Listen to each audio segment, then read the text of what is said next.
This is something that I did for many, many years, setting up my room in what are called learning zones.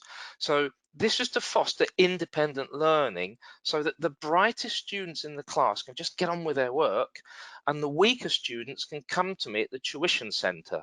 So it's not setting up my room any differently in terms of the way the chairs are, and they're still sitting in their normal seating plan.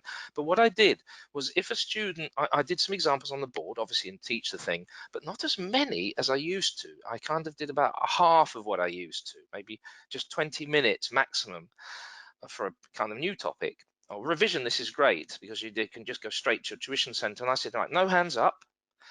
And what you can do is the bright ones, I didn't say the bright ones can get on with it, but I was thinking the bright ones don't need me in a sense. They can just get on with it, or they can come to the tuition table if they've finished to have some of that extension material thrown at them if they've got it all right and they want to go on to something else.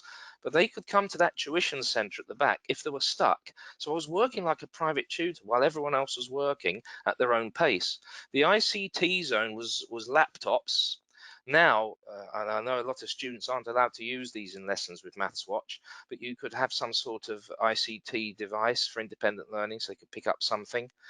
The learning library is like for visual learners, so they could take a book or something like bite size or revision guides. So if they want a quick refresher. And the student demo area is if I've helped somebody at the tuition centre, and then someone else, when someone does come up to me in the tuition centre, I will say question 5. Anyone else stuck on question 5? And a few others might come out the woodwork, because often students suffer in silence.